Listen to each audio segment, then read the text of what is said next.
Welcome to another episode of Sales Enablement Live. This week we want to do things a bit differently to the last couple of episodes.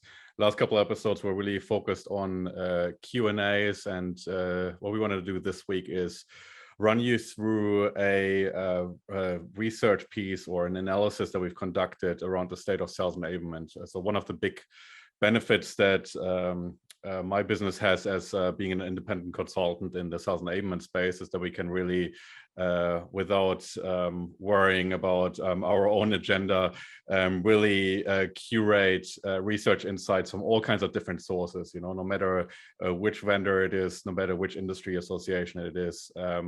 For us, it's really a way to stay connected to the sales enablement space, identify the latest trends, and this is something that, of course, we share with our clients, but I also want to share that with the broader sales enablement community, which is why we run through that today. So I will share my screen so you can actually see my slides. And yeah, as I said, it's the analysis is called the state of sales enablement, and it essentially combines sales enablement trends, benchmarks, and best practices in 2021. And those are certainly trends that will also impact B2B sales and sales enablement in particular in 2022. And what we've done here is we've essentially curated research insights from the most reputable research sources around the topic of B2B sales and buyer behavior that's out there. And that includes sources like McKinsey, Miller Heiman Group, Sales Enablement Pro, LinkedIn, Gartner, and Salesforce. And the goal for this is not only to understand the latest buyer behavior and to analyze what is happening in the sales enablement space, but also to provide actionable recommendations to help revenue teams to effectively tackle those challenges and leverage opportunities. Yeah, and so the first part of this presentation is called the Inside the Long and Lonely Buyer Journey. And what we mean when we describe this is that, especially if you look at the software space, which is a lot of the businesses that we collaborate with are dealing with, software budgets have really increased during the pandemic, and it's one of the top 3 categories, together with IT, hardware, and marketing and advertising, that have increased. And this is only anecdotal evidence that I can share, but I have had conversations in market in Australia with business decision makers who said that when they hire sales reps in for their teams, they don't even consider their sales performance during the pandemic anymore if they have operated in certain areas, because it was so easy during the pandemic to actually sell certain software. So, if you think about customer service software, if you think about conferencing software and so on, those were areas of really heavy investment. But what happened at the same time is that the buying process did not become less complex, and now suddenly in a lot of countries, especially in Australia, you're dealing with a hybrid work environment. That varies. The degree of hybrid work environments really depends on the country and the amount of lockdowns that they had or restrictions that they had in place. But generally speaking, it really remained a challenge to navigate complexity in the buying process. And when you talk to the buyer side and the seller side, according to LinkedIn State of Sales, 65% of sellers say they always put the buyer first, which is what you would expect in those complex buying environments. But only 23% of buyers agree. So there's a really big disconnect between the perception from buyer side and the perception from seller side. Yeah.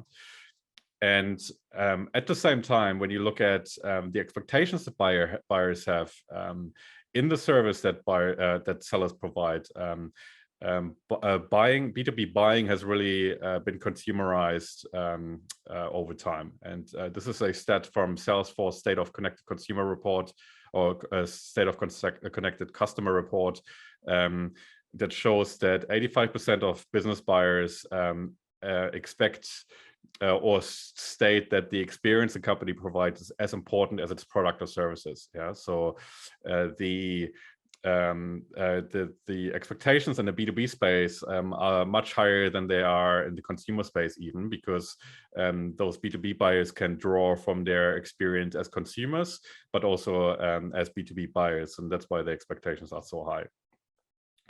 So what that means for sales organizations is that they really need to make an effort to dynamically align their sales process to the customer's path to meet those increased expectations. Yeah, and this is a stat from CSO Insights, which I believe is still one of the best sales enablement studies out there, because it really looks at the impact of certain behaviors on win rates and quota attainment.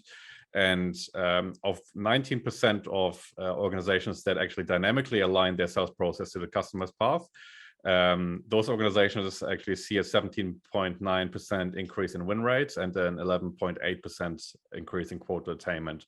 So that mindset and that customer-centric behavior of constantly revisiting the buyer journey really has an impact on bottom line results. So a recommendation here is to map the buyer journey on a regular basis to ensure buyer centricity in an environment of increased expectations.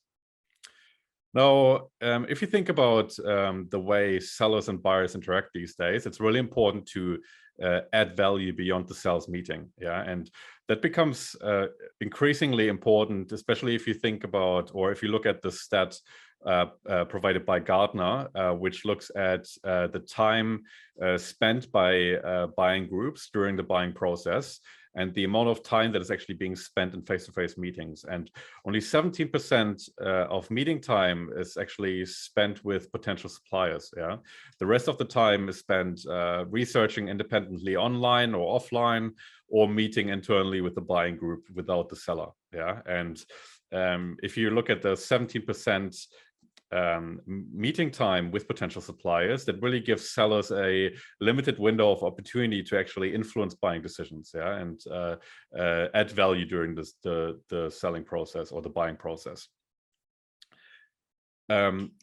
So if you look at this research piece by McKinsey, it also becomes really clear that digital self-serve of information during the sales process is really front-loaded. So especially in the beginning of the buying journey, the self-serve proportion of sellers sourcing information is becoming larger and larger. And you can see here within 6 months, this has significantly increased. And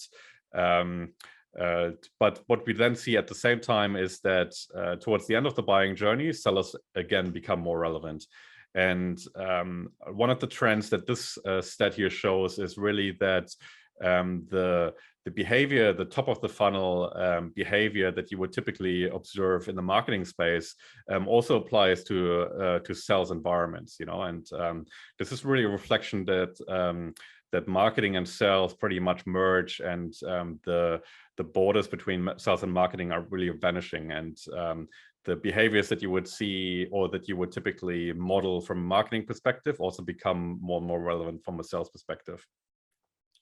Now, content obviously becomes more and more important if you think about buyers self-serving early on in their journey. And again, CSO Insights identified that of the 31.8% of organizations that have a sales content strategy, those organizations see a significant increase in win rates and quota attainment. So they see an increase of 27.1% in win rates and an increase of 18.1% quota attainment. And this really significantly shifts the needle. And if we again look at this slide here, it really responds to that need of buyers to self-serve information early on in the buying process.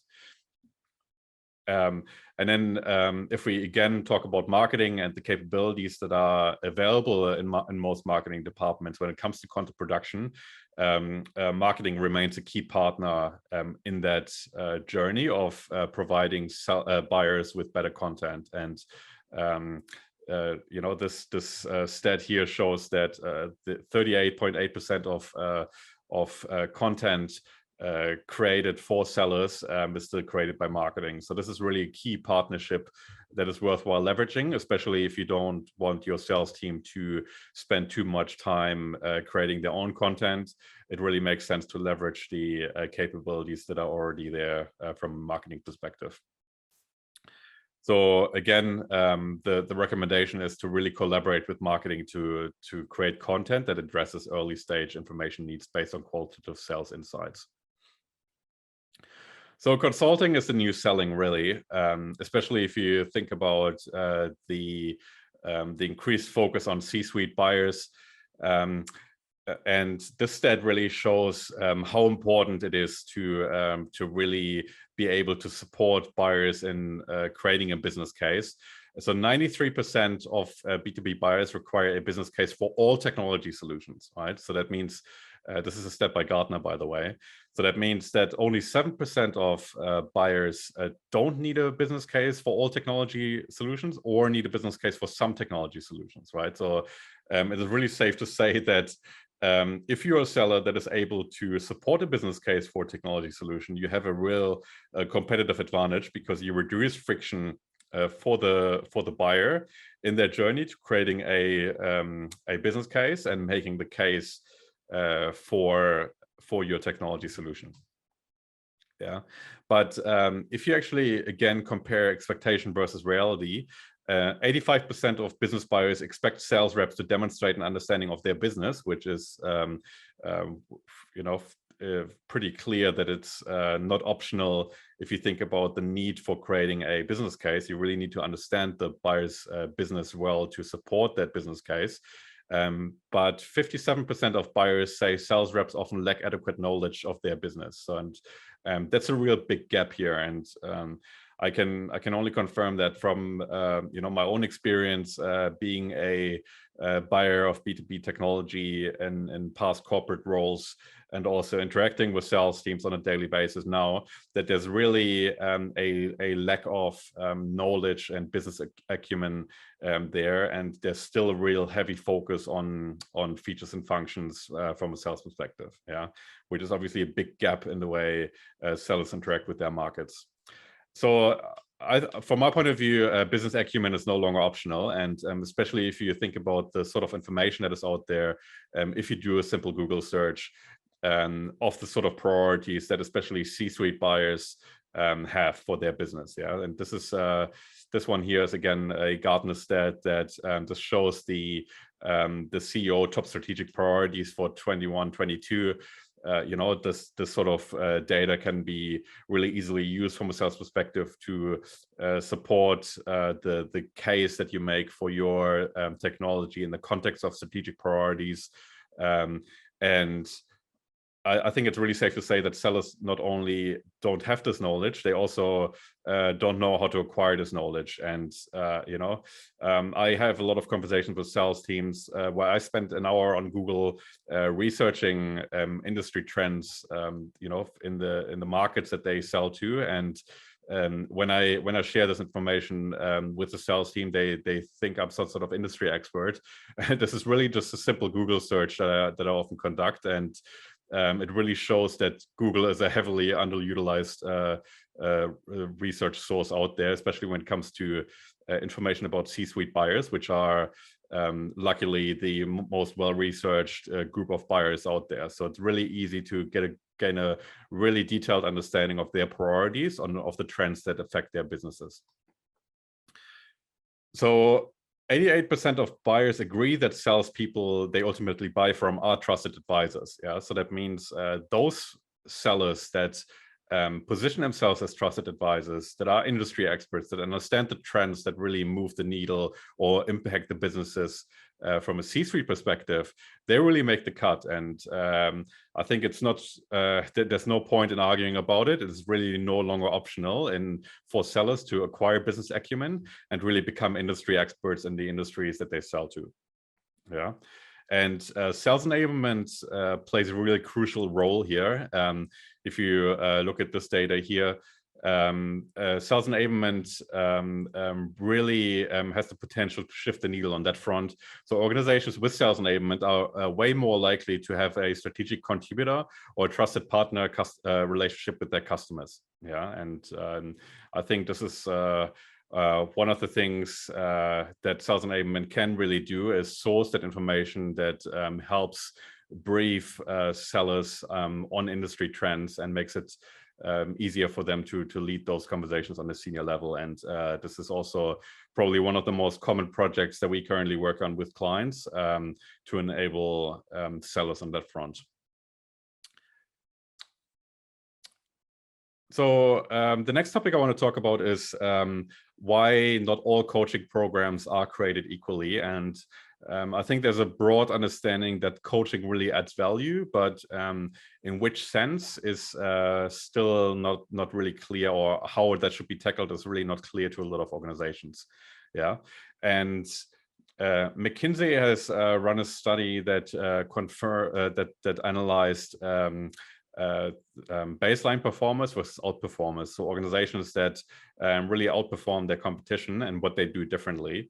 And the outperforming companies, they really spend a lot of time coaching their sales staff. So this stat here shows that 25% of companies that are outperformers have sales managers spend more than 50% of their time coaching. And this is a really significant amount of time spent coaching. But when you think about the purpose of coaching in the sales process, you know, it really should always be focused on allowing salespeople to better adopt the sales process and become better at implementing certain parts of the process. Yeah, and the coaching makes sense on that front, there's no doubt about it. But what really shifts the needle further is a dynamic coaching approach. Yeah, and when we talk about a dynamic coaching approach, what we talk about is that coaching is provided from multiple sources. So it's not only the sales manager's responsibility to coach, but there are other roles within a business that can contribute to coaching. Which is the starting point for a coaching culture. A coaching culture I would generally always describe as a business where everybody's a coach and everybody helps each other out in getting better at the things that they want to improve. Yeah, and a dynamic coaching approach really enables that. And the 12.5% of organizations that follow a dynamic coaching approach see a win rate of 55.2%. Compared to a baseline of that study of 45%. Yeah, so there's a significant increase. If you only leave coaching up to managers, that win rate actually drops below average. So it's actually it's important that sales managers contribute to coaching, but it actually impacts the win rate negatively. And I suspect that is due to the fact that their time is spent coaching rather than being able to contribute to key deals, for example, or driving other strategic initiatives within the business. Yeah, so it really makes sense to teach as many people within the business as possible to coach, how to coach, the principles of coaching, and then develop coaching programs accordingly. So lastly, I want to spend some time on talking about how to make sales enablement a strategic asset, which is also, from our experience, a key to really make sales enablement effective for any organization. And this stat here shows the approach to sales enablement and the impact on win rates. And if you look at the lower end of the effectiveness, this is a random sales enablement approach, and I would like to call that a random acts of sales enablement. Yeah, and this is really ad hoc, passive sales enablement that really only happens if sales really demand support, and if there's an opportunity to support sales. You know, whoever is in charge of sales enablement jumps on that. And this is often the case in shared sales enablement environments. So that means where some resources are kind of responsible for sales enablement, for example, sales managers or marketing managers, but it's not the core focus of their role. Yeah. The next stage you have then is the informal approach. That means that there's kind of some sort of structure around it, but it's still very casual and informal. You then have formal, which brings the average win rate to up to 48%. And then the ultimate way to really be structured about sales enablement and really be strategic about sales enablement is to have a formal approach with a charter that really specifies the responsibility of sales enablement, which helps to get senior buy-in and really create alignment within the business. And that approach really has the highest win rate of the study with 55%. This is another data point from another study from Sales Enablement Pro, which pretty much confirms that. So they have other terminology to describe those different stages, but in essence, they're the same. So they go from reactive to manage to optimize to strategic. And what you can see here is that the average win rate increases gradually. The more strategic you are about sales enablement, the higher the win rates. On top of that, what we're seeing here, according to the study by Sales Enablement Collective, is that the strategic relevance of sales enablement increases more and more. Yeah, and when we look at who sales enablers report to, you can still see that the majority of sales enablers are sitting in sales, which makes sense. In each case, I would always advocate for that, because you need to be close to your internal customer and really understand the needs of sales and be part of the day-to-day. If you're an internal resource looking after sales enablement, but there's also an increasing number of sales enablers who directly report into the senior management and the C-suite. And I think, this is not only the case for smaller or mid-sized organizations where senior management and C-suite would be the sales managers at the same time. But this is also increasingly what I see in market, the case for larger organizations, where sales enablement really is seen as a core strategic asset that is part of the go-to-market strategy, and really is the key to execute on that. Yeah, a small proportion of sales enablers sit in marketing, which I think is most of the time the case, where sales enablement is really heavily focused on content creation. We talked about that earlier, and then some of them sit in the product team or product marketing team. Yeah. So generally speaking, if you look at sales enablement as a way to execute on a go-to-market strategy, which is always really closely aligned to business objectives, suddenly sales enablement is no longer reactive and a fixer of problems, but it becomes a strategic asset. And this is really key, according to the data that we looked at, in making sales enablement as effective as it can be. So it really makes sense to align sales enablement with your strategic business goals to build a lasting asset for your business. So just to summarize what we talked about today, the key takeaways, according to this research that we conducted, to set your sales enablement program up for success, is to map the buyer journey on a regular basis to meet increased buyer expectations. Yeah, and I really want to emphasize that point. There's a lot of organizations that consider themselves being buyer-centric, but there's only very few organizations that really act like that. And mapping the buyer journey is really the core piece of the puzzle from a sales enablement point of view, to really live and breathe that buyer centricity. On top of that, the lines between sales and marketing really continue to blur, especially in a B2B enterprise sales context, which is why the collaboration and the content creation is really mutually benefit. Marketing can introduce content creation capabilities to the sales department, and sales can really share that face-to-face customer insight that they generate on an ongoing basis with marketing to make content more effective across all channels. Sellers really need to become industry experts now with a high degree of business acumen to effectively engage the C-suite. And this is really no longer optional. Pretty much all buyers need to create a business case for all technology solutions. If you are a seller and you don't really understand what sort of business impact you're able to generate with your technology solution, you're really missing out, and you are missing out on providing value throughout the buying process to the buyer, and really reduce friction for budgets to be approved and for the case to be made internally for your technology solution. A dynamic coaching culture with a focus on sales process adoption has really the potential to yield ongoing sales effectiveness improvements. And the start of the journey should always be sales managers to become coaches.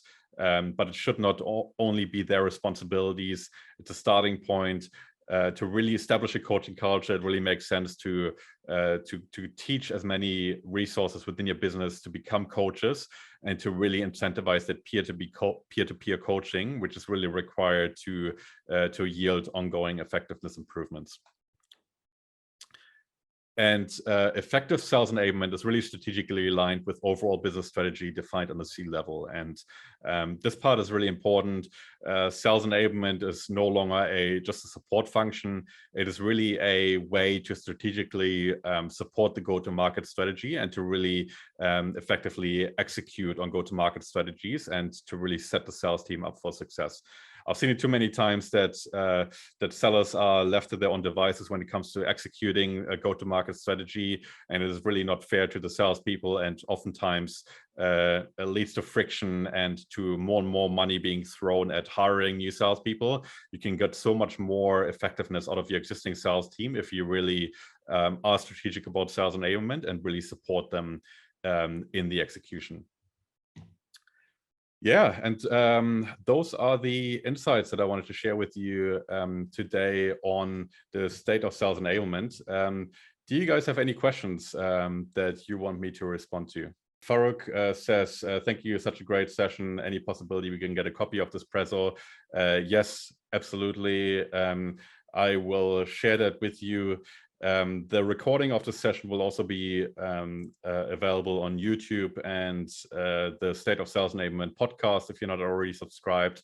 And yeah, we will share a link to this presentation. Jack says, thanks, Felix, great content and lots to think about. Thank you so much, Jack. Really appreciate it. Yeah, as I said, I think, you know, any sales enabler, I would recommend go through that sort of process for their target market. To enable their sales team also to better understand the space that they're dealing with. We do that because we want to better interact with our target market, which is sales enablement department and senior business leaders. That's why we create that sort of presentation.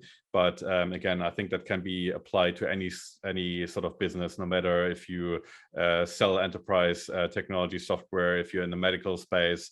I think any B2B sales team can benefit from that sort of analysis. And yeah, thank you so much, guys, for attending today. We're running out of time. Again, I would recommend anybody listening to this to subscribe to the Sales Enablement podcast or to attend future Sales Enablement live sessions. Thank you so much for your time, and I'll speak to you soon. Bye-bye.